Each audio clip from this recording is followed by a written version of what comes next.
Hi, I'm Charlotte. This is Time Mama Tries to Read, and I'm here with a bag of books. I haven't bought any this month. I promise.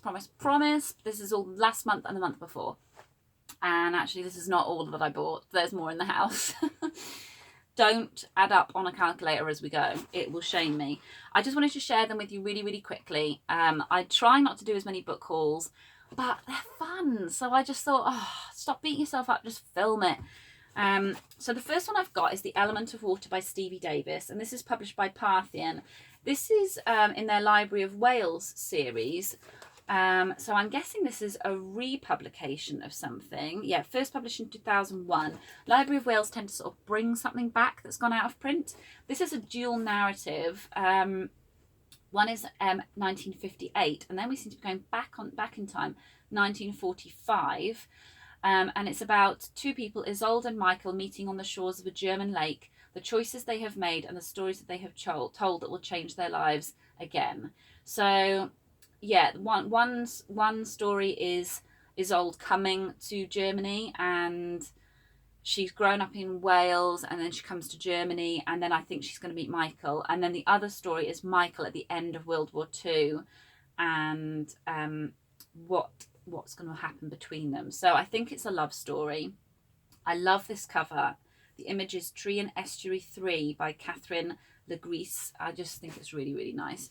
Then I got a couple of library bargains. So this is Elizabeth Taylor's Mrs. Palfrey at the Claremont. I have never read Elizabeth Taylor, and I really want to. Let me know if you've read this, because I'm sure tons of you have read her work.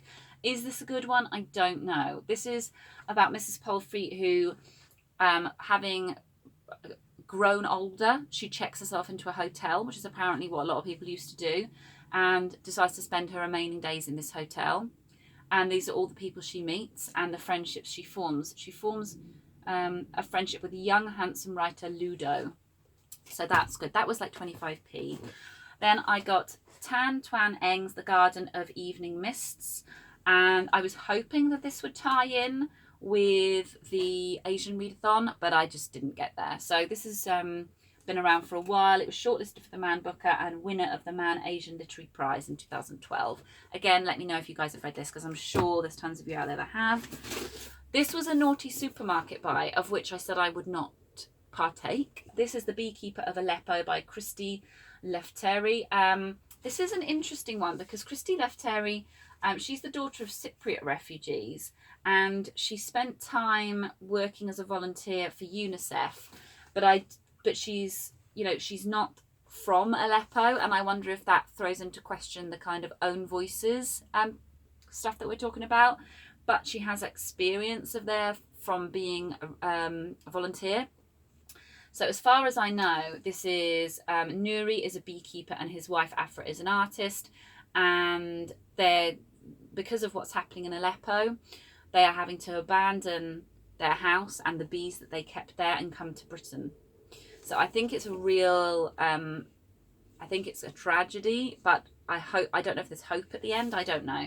Benjamin Zephaniah says that he wants us to read this book, and that kind of makes me feel like I want to read it because I love him. So that's a Radio 2 book club read as well. Then I got, so much dust. I think there's dust in this bag. 0 Hours on the Boulevard, Tales of Independence and Belonging. This is edited by Alexandra Buchler and Alison Evans. I love this cover. I don't know if you can see, like a bored waitress sat in a bar. That's what it looks like to me. This is loads of different writers that have been gathered together. The diversity is pretty obvious by the list of names alone. And these are just collections of short stories about people striving to make a place, a living, and a life with meaning in a new country, or make sense in an old one. So yeah, this looks really good.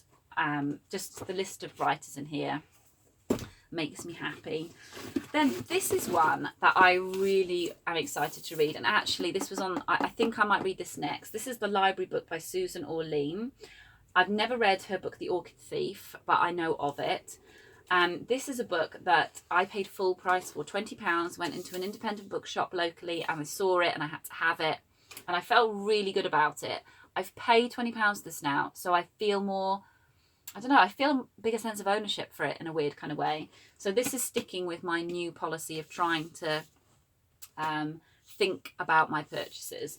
This is really interesting. It's about a woman, Susan, the woman in question, Susan Orlean. She moves to Los Angeles and she learns about the fact that the public library burned down in the 70s, I believe. 86. But it burnt more than 400,000 books. But nobody was caught. And so Susan Orlean sets out in this kind of detective style to find out who did it and, more importantly, why. And in that way, she finds out loads of things about her neighborhood, about Los Angeles. And she also finds that one of the suspects is an actor, a blonde-haired actor, long suspected of setting fire to the library. I'm really interested. It just talks, it says it's an homage to a beloved institution that remains a vital part of the heart, mind and soul of our culture. So I think it's just a really cool way of talking about books, about libraries, etc. I'm all for that. Then this was a bargain sale book that I got, Good Ideas, How to Be Your Child's and Your Own Best Teacher by Michael Rosen. Michael Rosen is a British children's writer. He is amazing. He's written, I don't think is he an illustrator as well? I don't think so. He has had a really incredible career. I believe he's got several children, but I know that one of his children, a young son, died in childhood. And I know that Michael Rosen himself has suffered with depression. So he's written books for children, like teeny children, like Idris's age, about depression. There's one called, I think it's called The Sad Book. And I can't think of a better person to teach me how to play with my child in a better way. The chapters are all set up in different places. So you've got the street, outdoors, in the home. Yeah, I'm really, really excited. I just think he's going to be awesome. Oh yeah, Michael has 5 children and 2 stepchildren. So I think that's qualification enough. Then I got something that's not really like me, but this was £1, and this was Karen Joy Fowler, the Jane Austen Book Club. These sale ones, by the way, were from W.H. Smith's, which is a stationer's in the UK, and it came up quite highly, or I mean not highly, but it was it was basically the top retail outlet on the street in the ethical consumer list that I have been talking about. So these were sale books there. If you're one, I'm just going to try and give you the background to each of the books I present to you now so that you kind of know where they came from. So the Jane Austen Book Club, this is donkey's years old because I can remember seeing this come out when I was a bookseller, 2004. I would never, ever, ever have read that when it came out. I would have thought that it was kind of trashy. I have read... I don't even think it's listed in here. Oh no, we all completely beside ourselves. I've read that one and loved it.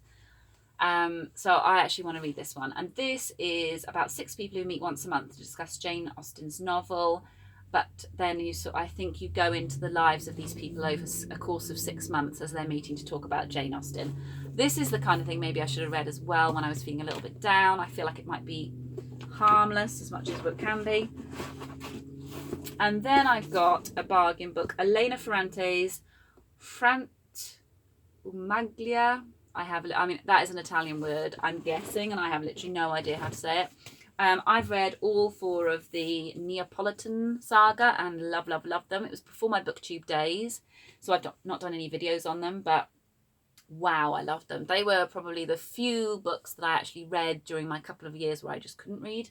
And this is, the subtitle is A Writer's Journey. As far as I know, these are letters and interviews with Elena Ferrante. She was notably a very private author. She didn't want to do book tours. She wanted the books to speak for themselves. She gave a pseudonym. She was very controversially outed. Her real name was discovered a couple of years ago during the height of her success. It was a really nasty affair, and it should never have happened the way it did. So I don't know if this book came out pre or post that occurring. But this is 2016, so it might have been pre. I am really excited to read this. If you loved her books, which I know are kind of like Marmite books, then I can't see why you wouldn't enjoy reading about the woman herself, because they're so autobiographical that surely this is just going to be an extension of them. And again, that was in the sale, half price. So there we go, I'm done. I will do another book haul in maybe a couple of weeks because I do have some backlogged in the house, and hopefully by the end of the year I will have done reviews for them all, because I'm really determined to read them all now I've spent all this money on them. Okay, if you've read any of them, let me know, and I hope you're having a lovely, lovely week, and I will speak to you soon. Bye!